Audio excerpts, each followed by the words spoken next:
Namaskar, dear Cambridgians. Today we are going to study cyber safety. Cyber means something related to computers as well as internet, and safety that means that we are ensuring we are safe when we are in this virtual world of computers. So let us start. These are the learning outcomes of today. First we will discuss internet, advantages and disadvantages of internet, computer ethics, unethical practices, cyber crimes, safety measures while using computers and internet, as well as digital footprints. So let us start with the very first topic, that is, what is internet? The internet is an international network of computers which is linked by wires, cables, radio waves and satellites for the telecom communication. Okay, it connects millions of computers known as hosts, and the computers which serve these hosts are known as servers. The system converts and carries signals between computers and exchange information at a very high speed. So that means all over the world the computers are connected, and these connections can be wired or wireless based on the location or the distance between the two computers. And this network is known as internet. Now here are some advantages and disadvantages of this internet. First of all, let us talk about the advantages. Communication. See, today in this era, it has become really very easy and fast to reach people. Even if that person is located at somewhere at a very distant place, some 1,000 kilometers away, but instantly that person is visible to you on your mobile phone, laptop, or any other digital device. How is it possible? Because of internet only. You can have your video calls, you can have your nowadays there are many apps which will help you in calling people virtually. You will be together on this platform. So this is the biggest advantage of internet, that communication. Okay, and rather than this, you can send emails, you can send pictures, audio, video, everything to a person who is sitting at a very far place from your place. Entertainment, without a doubt internet has become a very important part of our life in terms of entertainment. In this scenario, when we cannot go out, right, even then we are able to entertain ourselves with the help of some famous apps like Hotstar. Okay, so these all are the apps which help us in entertaining and passing the time in a very effective way. Learning sources. These days, education is available 24/7. So anytime at any day you can learn, you can see the concepts. Okay, so everywhere it has become really very easy, to reach education, right? Easy sharing. Easy sharing means that suppose I have to share my files with you all, my views with you all. So here also I am sharing my views with all of you students. So that means I am sharing with the help of internet only. So internet has made it really very easy, and it made it possible that we can share our views, our e-contents, everything. Online shopping. How can we forget about online shopping? See, it has given us a wide range of options to choose from. You can sit at your home, you can sit in your comfort zone, and you can order all the utilities of your house, right? Now, in contrast to all the advantages that internet has given us, let us talk about few disadvantages. Okay, so first are the viruses. See, any computer or any device which has attached with computer or internet, so that is prone to get viruses in it. Okay, intentionally, unintentionally, you will get viruses. Okay, whenever you are using internet, there are 100% chances of getting viruses. Leakage of private information, this is a very serious concern of using internet, because when you are using internet you tend to use it so much that you forget about your privacy, and you tend to share all your details on social media platforms or anywhere. So there are chances that your private information can be leaked. Addiction. See, there are few things that keep on addicting people towards them, and internet is one of them. So even if you think that I'll use my internet for 15 minutes, you will end up using it for 45 minutes at least. So if you don't have control on your senses and you don't know how to regulate your emotions, then definitely you are going to get addicted to the internet. Exposure to adults content. See, there are some contents which are age appropriate. There are some contents which are there for some specific age people. So if you are exposed to those contents before age, that is also a very big concern of internet. So now coming to some computer ethics. Ethics means we have to follow some instructions while using computers as well as internet. First one is, do not use computers to harm other users. See, computer was made only to help people in making their tasks easier. But if you are using it for the harm of other people, then it is of no use. Do not use computer to steal others' information. Do not access files without the permission of owner. Suppose someone is not giving you right to view their data, then you are not supposed to do that. Do not copy copyrighted softwares without author's permission. That is known as when you are copying someone's data and you are using it without that person's permission. Okay, and that person has taken its copyright. So you cannot use that. It is a violation of computer ethics. Use internet ethically. That means you should use internet in a very ethical way. Do not use others users computer resources without their permission. Suppose you have asked me, ma'am, can I use your computer for an email? All right, but suppose if you are getting into my drives and you are looking into my documents, my pictures and my videos, then that is a very bad thing. So these are few ethics which you should follow while using computers as well as internet. Now coming to the unethical practices. Unethical practices means, although I have told you that you have to use the computers in a perfect way, in an ethical way, right? But still there are some people who tend to do these unethical practices. They are, first of all, plagiarism. I'll discuss each of them in the coming slides. Plagiarism. See, suppose I ask you, beta, you have to submit an International Women's Day poem to me. Okay, then what you will do is you will open Google, you will type something, you will get a new poem, and then you will write it and you will give it to me saying that, ma'am, I have written this, please can I read this in the assembly? So this is a very bad thing.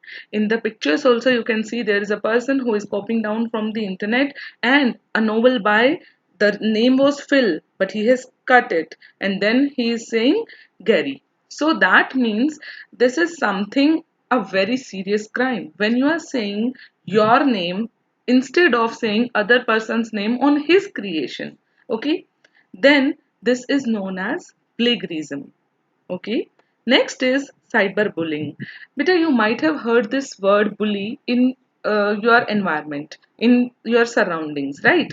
But what is cyberbullying? When you are harassing a people, when you are harassing a person using cyber, that means using computers or internet, that is known as cyberbullying. As you can see in the pictures, there are two boys in the computer who are making fun of a person on online.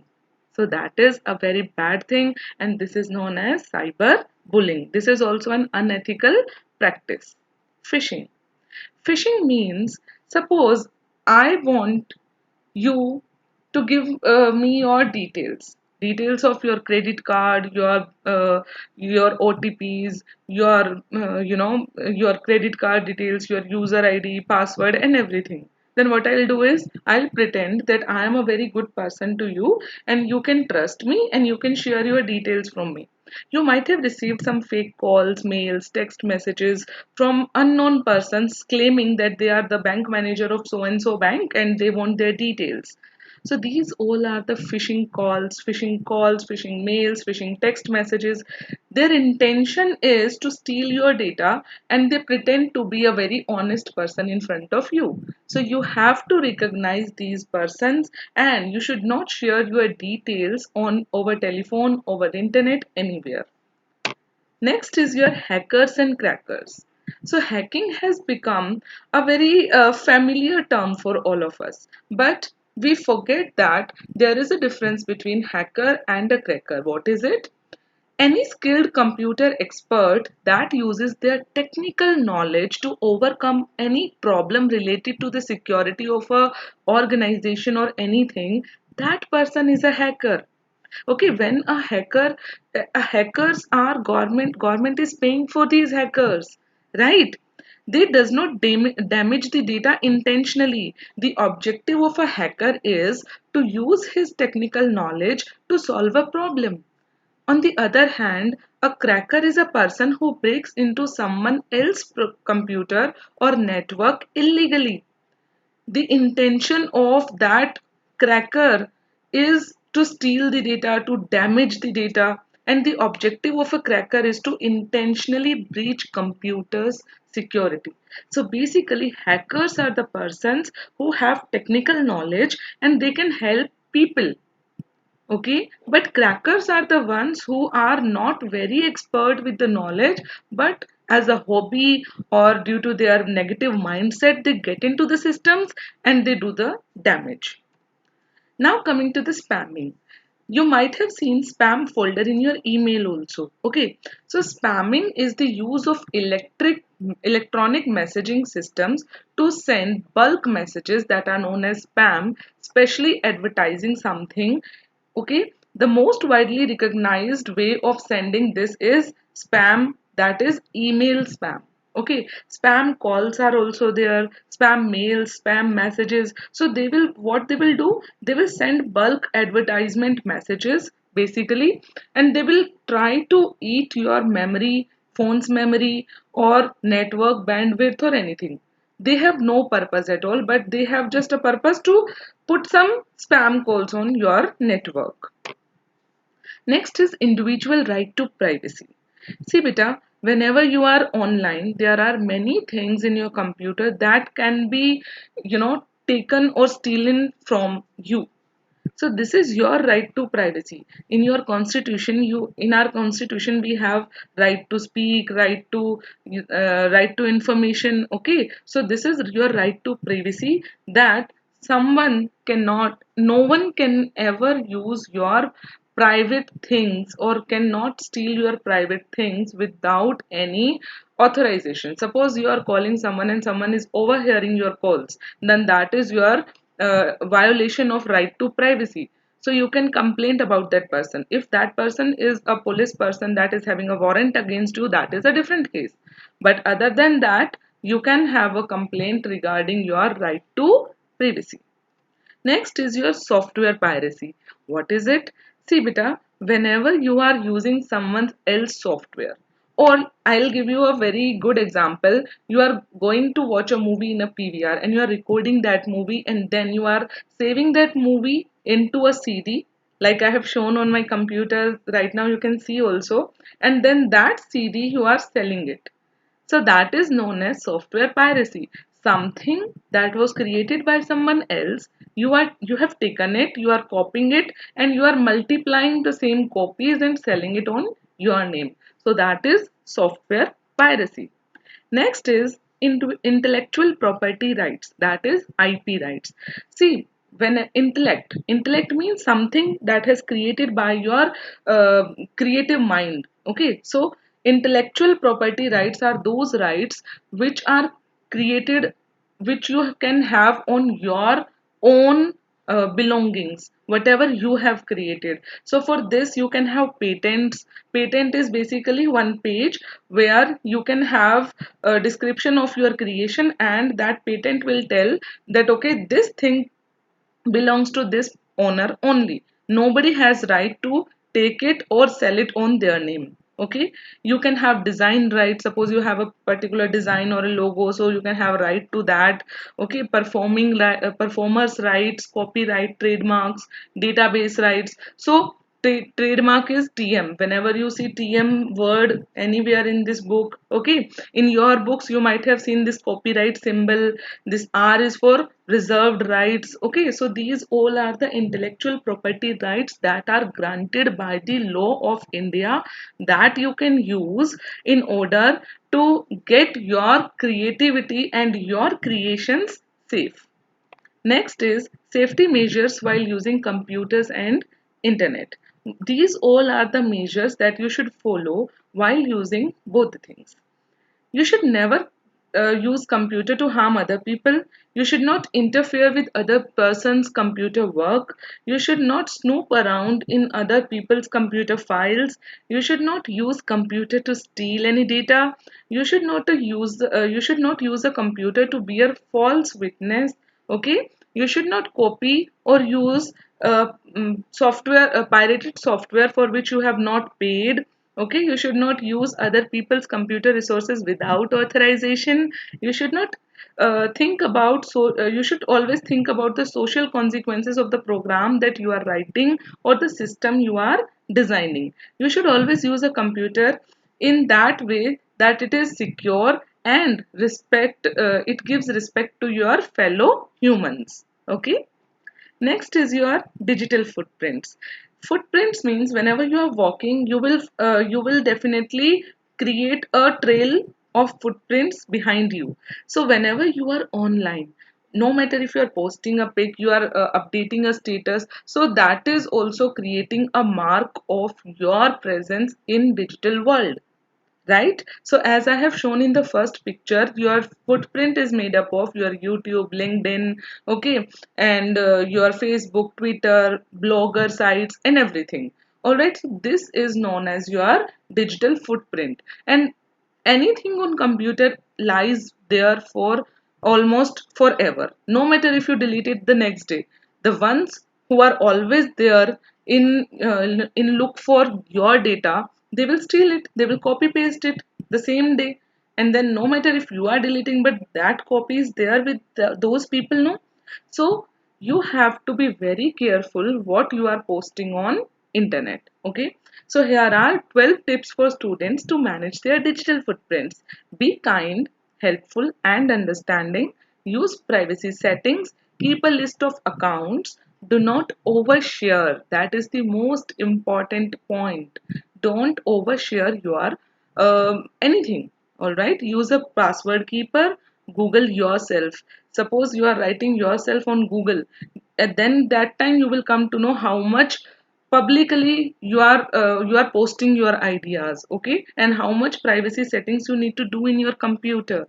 Monitor linking accounts. Okay, consider using an anonymous secondary email. At least use the terms and conditions. So all these tips are for the students, which will help you in minimizing the disadvantages and maximizing the advantages of using this virtual world. Thank you and stay safe.